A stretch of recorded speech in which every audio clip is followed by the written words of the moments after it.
This episode starts with Twilight casting her magic on an apple when Pinkie tackles her in a hug. About to magic go stray and strikes a bird. It may be just me, but the first time I watched this episode I thought she killed that thing. She didn't, she just turned it into an orange, which is actually more horrifying. I suppose I should get this out of the way now. I think that this episode is the greatest horror story ever told. I mean, just look at the title! It's a good thing I know that Twilight would never purposely kill anything. Pinkie bumps into Rarity, and learns that Rarity had some fun without her. This leads Pinkie into a panic, and she runs around, trying to see if any of her friends are having fun without her. She eventually collapses when she gets to Fluttershy. Pinkie later awakes in Fluttershy's butterfly grove. Whatever. Rainbow and Applejack come up, and each of them have something planned at the same time. But that's when I'll be at the swimming hole. Oh well, doesn't matter. Whichever one you choose is okay with me. Hey, that's actually a pretty mature moment. Pinkie decides to try to run back and forth between Applejack and Rainbow's plans, and she bumps into Twilight again. This time she turns a frog into an orange. Once again, that's disturbing.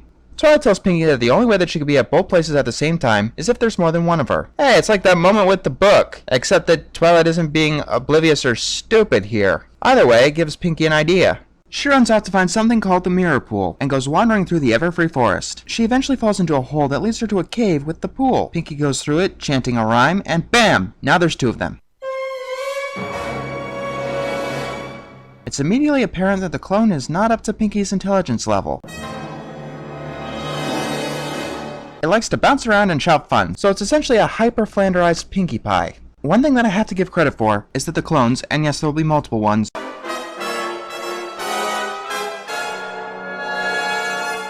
all have the same appearance. That's actually really unusual. In most stories like this, the clones tend to have a physical deformity, so the audience can properly identify who's who. But here, each of the clones look exactly like Pinkie. Their differences are strictly mental. Pinkie sends off her clone to help Applejack with the barn racing, which doesn't sound like too much fun, but whatever.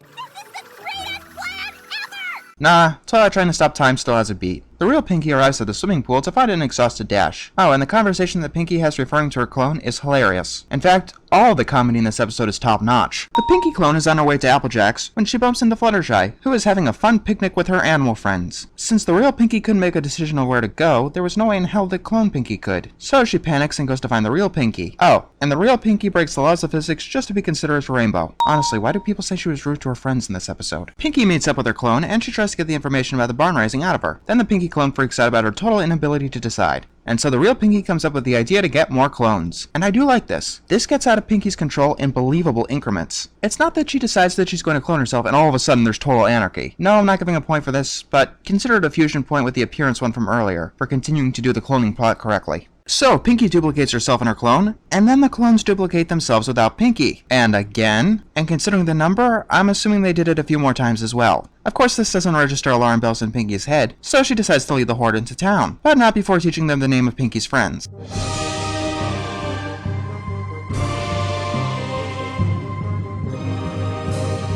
Rainbow Dash ends up surrounded, and she secures herself in a beach umbrella fort. Applejack's barn racing ends up totally toppled, and she's obviously miffed with this. Anger is definitely a legitimate emotion, but I'd be more curious as to why the hell there are suddenly 50 Pinkie Pies running around. Or is cloning a common occurrence to Applejack and her family?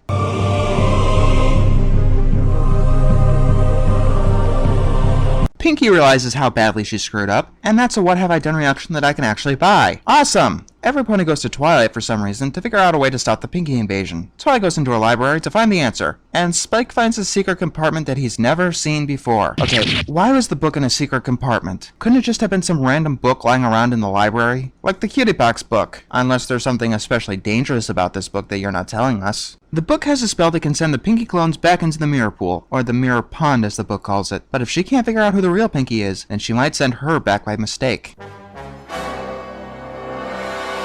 Alright, before we see anything, what does Twilight know about the clones? She knows absolutely nothing except for the fact that they've been wrecking shit. No one else knows the difference either. The Pinkie that I'm pretty sure is the real one claims that she's the real Pinkie, and every other Pinkie claims that they're the real one too. Then something I've never seen before happens. The real Pinkie starts to doubt that she's the real Pinkie.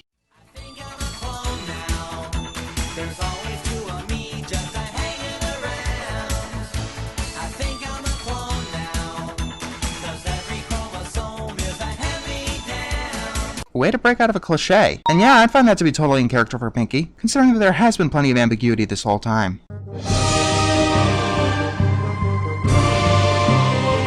Twilight tries to figure out who's the real Pinkie. Twilight and Spike come across a depressed Pinkie at a table. Spike asks her if she's the real Pinkie, but she claims that she doesn't know. Once again, Twilight doesn't know anything about these clones, so she could easily assume that this one is simply defective. No point subtracted. Actually, the pure emotion in the scene is enough to add a point. Then the real Pinkie comes up with the idea to make all the Pinkies do something not fun, and anyone who can't do it goes back into the pond. And Twilight loves the idea, but I kinda don't. The Pinkie who gave the idea would obviously have the advantage. Pinkie realizes that if she fails, she goes back into the mirror pond, and she admits to herself that this is all of her fault, dragging her back into a guilty depression. Twilight finds the rest of the main six hiding in a tree. And hey, it's Tank! I thought Rainbow might have gotten bored of him and turned him into soup or something.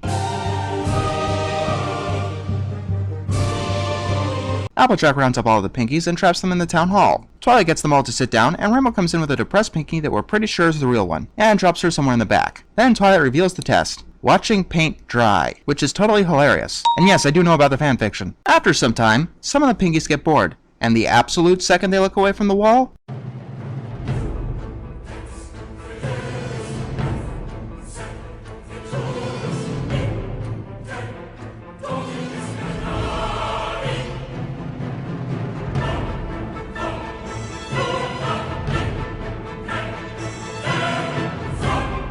Twilight shoots them with no hesitation whatsoever, despite the risk of sending one of her friends away forever. Also, some of those things seem to be very hard to ignore, like, "Oh God, kill it with fire!" Thank you. Eventually, there are only two Pinkies left, and they both seem to be holding up quite well. However, Rainbow cuts the test early, and the final fake looks away, leading Twilight to destroy it with the same brutality. Then we get a nice ending, a good moral, and a letter to Celestia. Strangely, only one of two this season.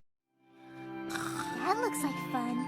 We're not touching that one. In all seriousness though, I think that this is not only the best Pinkie episode of the entire show, I think that this is the funniest episode of the entire show. Almost every second is throwing a new joke, and pretty much all of them hit bullseye. So let's talk about the humor, shall we? Most of it is slapstick. After all, Dave Polsky is a slapstick writer, and telling him to have none in his episodes would be like telling Cindy Marr that she couldn't have any emotional depth in her episodes. However, a lot of the humor also just comes from the pure situation, with Pinkie comforting herself or talking to Rainbow about her clone going to see Applejack. It's nice and varied and keeps things interesting. Speaking of emotional depth, that was something that really surprised me in this episode. This could have just been an excuse to go nuts with Pinkie Pie, and in some regards it was, but they thought really intensely about what turmoil she'd be going through in this episode. Most importantly though, this is a situation that I believe Pinkie would find herself in. Yes, I think it's more believable that she'd clone herself than forget her own birthday party or repeatedly annoy someone. But this is a very weird show.